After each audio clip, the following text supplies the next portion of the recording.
Welcome to Digits. I'm Simon Constable. Facebook shares soaring to an all-time high on booming mobile ad revenue and news that the firm wants to be your newspaper. Wall Street Journal's Reed Albergotti joins us now from San Francisco. Reed, thanks for being there. Thanks for having me. So the shares shot up to over $62, and having been down to the teens after the IPO, they got to be pretty pleased about this. Oh, absolutely. I mean, Facebook's revenue, they had a record quarter of $2.6 billion. That's over a 60% increase year over year.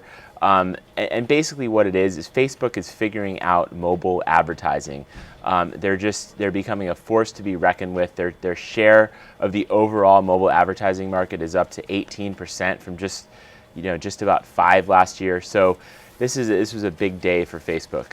A very big day, and a somewhat vindication for the company's strategy, which on the mobile side was nowhere not that long ago, and now it really is a force to be reckoned with. The other thing they're doing, which is interesting, is they want to become your newspaper. I would suggest that we be your newspaper, but never mind.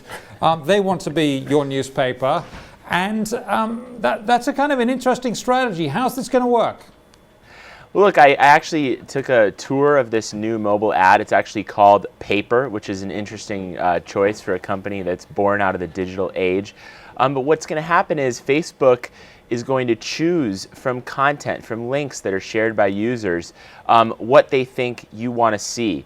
And they're going to do that with algorithms. So they're going to have computers sifting through, all these newspaper, magazine articles that people share. And they're also going to use curators. Now, we don't know much about them, but they are human beings who will work for Facebook. Some of them will be outside contract workers.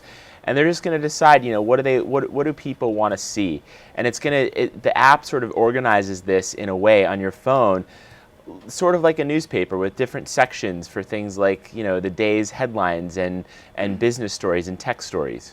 Now, Reed, you say that Facebook wants to become a utility, something you have to use. It becomes part of your life, like having electricity and like having heat and hot water. It's a utility, and that sounds great because it's plugged into your life. But utilities aren't usually very sexy, are they?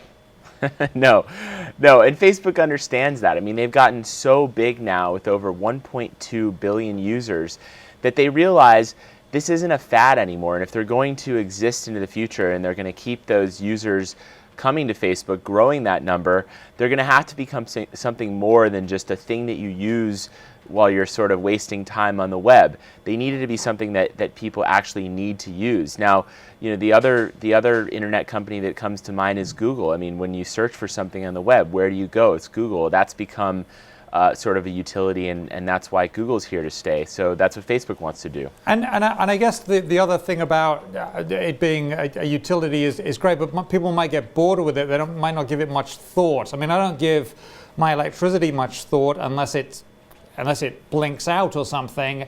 Could this be the case that people just become less engaged? And we saw that with MySpace. MySpace went from something to basically nothing pretty quickly. Yeah, I mean, I think that's a risk with any internet company.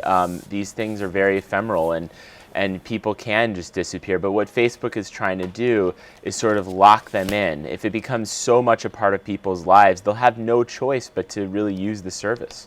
Okay, no choice is a good business proposition. Thank you very much, Reed Albergotti of the Wall Street Journal. Always a pleasure. He's great. Read that story on WSJ.com. Have a great day.